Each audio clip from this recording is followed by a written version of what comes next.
Hello everyone. बेटा मैं आपका टीचर नितिन गुप्ता। आज करने हैं बच्चे हमने जर्नल एंट्री के एमसीक्यू क्वेश्चंस। ठीक है, आपको इस चैप्टर के एमसीक्यूज़ करने के लिए बच्चे रूल ऑफ डेबिट क्रेडिट आनी चाहिए, जर्नल एंट्री बहुत अच्छे से आनी चाहिए, तो और कुछ भी नहीं है। अगर आपने क्लास में ध्यान से जब मैंने कराया था वो रूल सुने हैं, समझे हैं और जर्नल एंट्री करिए तो एमसीक्यू आपके लिए कुछ भी मुश्किल नहीं होंगे।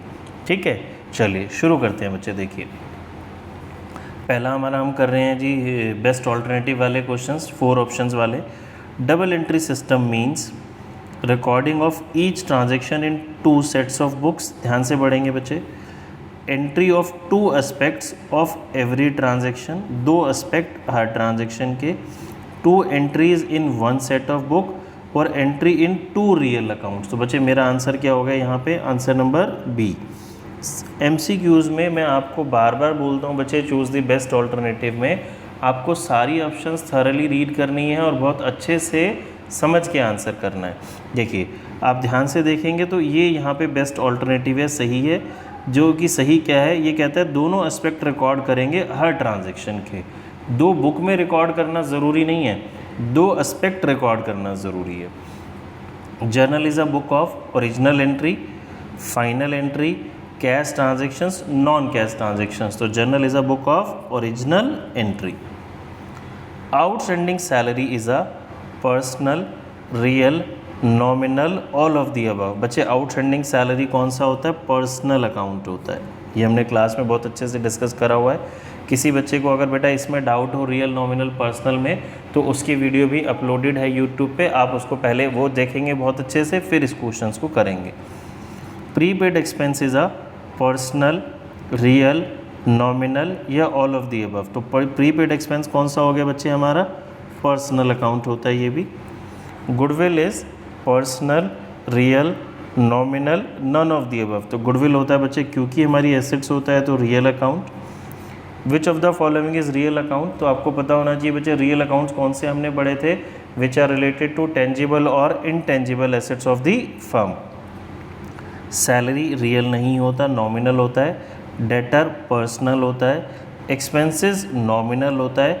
तो स्टॉक, ये स्टॉक मेरा एसेट्स है बच्चे, रियल अकाउंट हो गया। Which of the following is a nominal account? Nominal account क्या था बच्चे? Which are related to profit, loss, income, gain, expense से रिलेटेड। गुडविल एसेट्स होता है। रेंट मेरा एक्सपेंस होता है। बैंक पर्सनल अकाउंट में जाता है।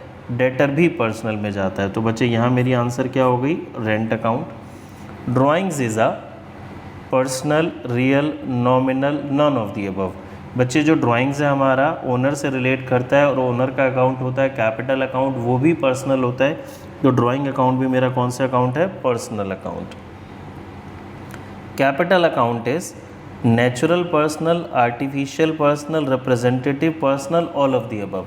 बच्चे कैपिटल, अब देखिए हमने पर्सनल अकाउंट के अंदर 3 कैटेगरी पढ़ी हुई हैं, natural person, artificial person, representative personal.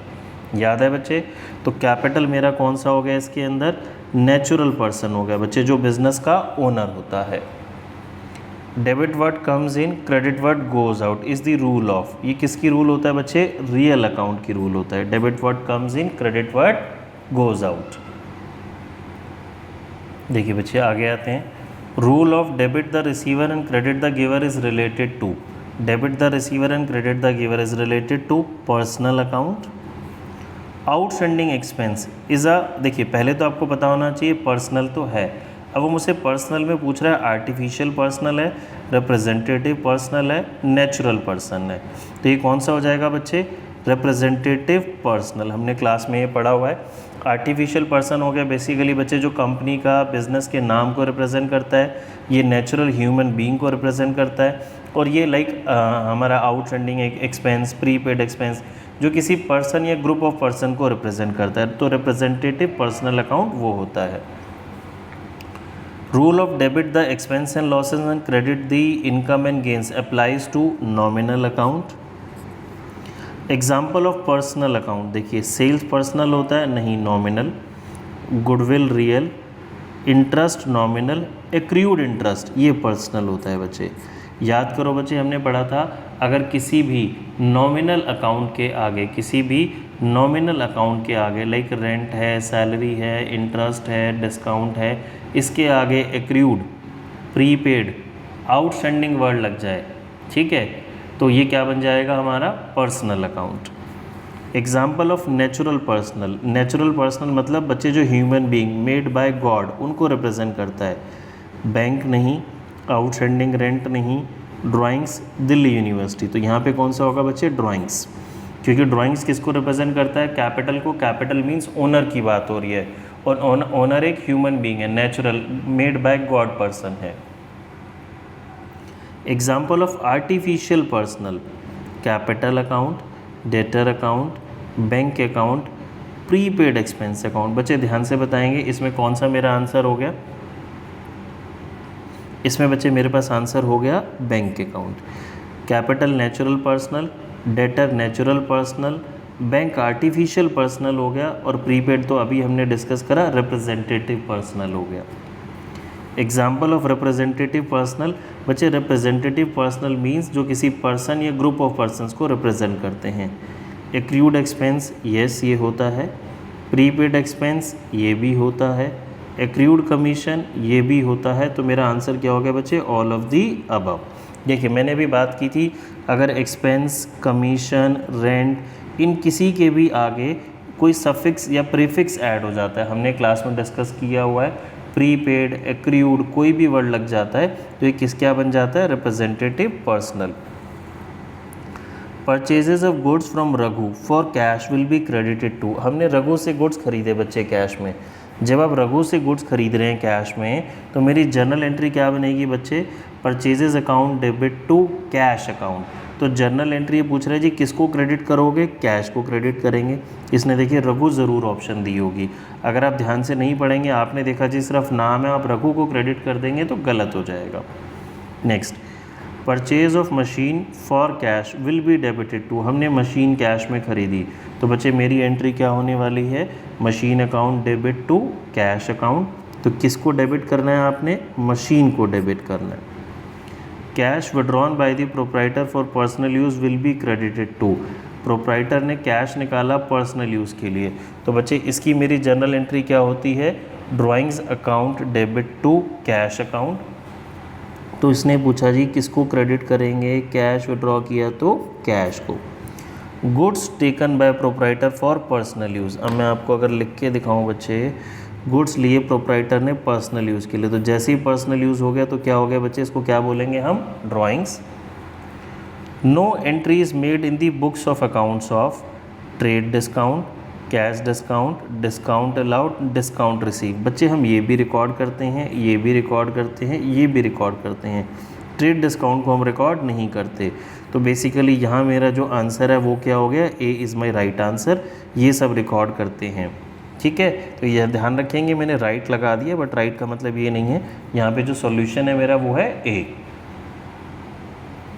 आगे आते हैं बच्चे, देखिए goods sold to Dhoni for cash will be debited to, मैंने धोनी को गुड्स बेचे हैं कैश में। बच्चे वर्ड ध्यान करेंगे, नाम गिवन है बट कैश भी गिवन है। जब आप कैश में गुड्स सेल करते हैं तो हमारी जर्नल एंट्री क्या होती है, cash account debit to sales account. तो विल बी डेबिटेड टू किसको डेबिट करना है बच्चे, आपको कैश को डेबिट करना है, ठीक है, ध्यान से समझना है। Computer purchase for office use should be debited to, हमने बच्चे कंप्यूटर परचेज करा तो हम किसको डेबिट करेंगे, ऑफिस एक्सपेंस को, ऑफिस इक्विपमेंट को, परचेजेस को, मिसलेनियस एक्सपेंडिचर को। तो बच्चे मेरा आंसर होगा ऑफिस इक्विपमेंट, बिकॉज कंप्यूटर मेरा एक्सपेंस नहीं है, गुड्स भी नहीं है और मिसलेनियस एक्सपेंडिचर भी नहीं है। Which account will be credited on giving the goods as charity, किस अकाउंट को आप क्रेडिट करोगे अगर आपने गुड्स चैरिटी में दिए हैं। तो बच्चे याद कीजिए इसकी जर्नल एंट्री हम क्या लिखते थे अगर गुड्स हम चैरिटी में देते थे, तो सॉरी मैंने ड्राइंग्स लिख गया, तो मेरी एंट्री होती थी charity account debit to purchases account, ठीक है, चैरिटी डेबिट टू परचेजेस। इसने पूछा किसको क्रेडिट करेंगे, तो सर हम परचेजेस को क्रेडिट करेंगे। On taking goods for personal use by proprietor the account debited to, personal use के लिए गुड्स विड्रीव किए हमने, तो डेबिट क्या होगा बच्चे मेरी, ड्राइंग्स, जर्नल एंट्री बनेगी drawings account debit to purchases account. Wages paid for installation of new machine will be debited to.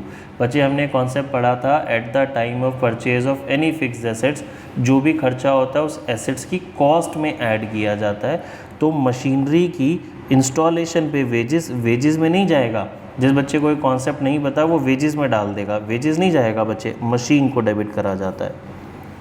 Rent paid to landlord should be debited to. हमने रेंट पे करा जी landlord को, तो मेरा answer क्या होगा बच्चे, किसको डेबिट करेंगे आप, रेंट को डेबिट करेंगे, ना कि लैंडलॉर्ड को डेबिट करेंगे। याद कीजिए हम इसकी जर्नल एंट्री लिखते थे rent account debit to cash account. ठीक है बच्चे। On selling the old newspaper the account credited should be, किस अकाउंट को आप क्रेडिट करेंगे, मिसलेनियस इनकम। कैश तो डेबिट होगा, सेल्स वर्ड यूज़ होता है गुड्स के लिए, गुड्स अकाउंट हम लिखते ही नहीं हैं। The journal entry for goods sold to Gopal for cash should include, Gopal को हमने गुड्स कैश में सेल किए, तो बच्चे अगर हम इसकी जर्नल एंट्री लिख लें तो cash account debit to sales account मेरी जर्नल एंट्री होती है। अब देखते हैं जी ये मुझे क्या कह रहा है, डेबिट गोपाल नहीं, डेबिट सेल्स नहीं, debit cash and credit Gopal, yes ये ठीक है, debit cash and credit sales ये ठीक है बच्चे, वो मैं गलती से बोल गया, गोपाल क्रेडिट नहीं होगा। देखिए मैंने अभी जनरल एंट्री आपको लिख के दिखाई, cash account debit to sales account, तो option number D. X return goods for 2000 to us, the account debited will be. X ने बच्चे हमें गुड्स रिटर्न किए, जब एक्स ने हमें रिटर्न किए तो हमने एक्स को बेचे होंगे तभी तो उसने रिटर्न किए, तो दैट मीन्स ये हो गई सेल्स रिटर्न, तो सेल्स रिटर्न डेबिट होती है। तो इसकी जर्नल एंट्री वैसे मेरी बनती है बच्चे सेल्स रिटर्न या return inward account debit to X. Sales return is another name for return inward account. Purchases goods from Rahul for the list price of 50,000 for cash at 20% trade discount and received 3,000 cash discount, amount credited to discount account will be. बच्चे समझेंगे, देखिए 50,000 हमारी list price हो गई, 20% trade discount that is 10,000।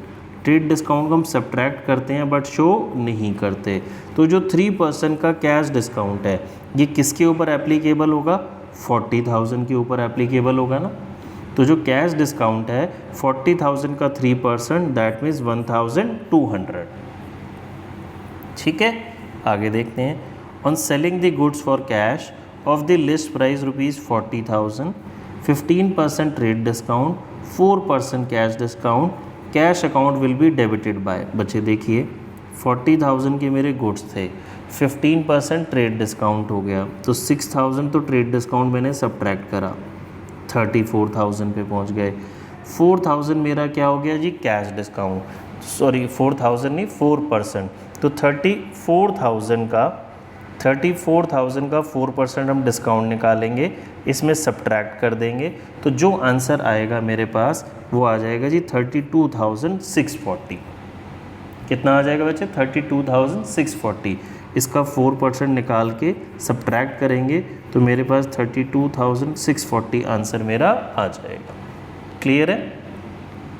उसने यही पूछा है, उसने इस क्वेश्चन में डिस्काउंट की अमाउंट नहीं पूछी है, उसने पूछा जी कैश कितने से डेबिट होगा। आई होप बच्चे सभी को क्लियर हुआ होगा। जनरल एंट्री के मैं भी आपको और क्वेश्चंस कराऊंगा, वो बेटा आपको नेक्स्ट वीडियो में मिल जाएंगे। टिल देन बाय बाय, इतना आप रिवाइज करें। Do like our video and subscribe our channel. Okay बेटा, बाय।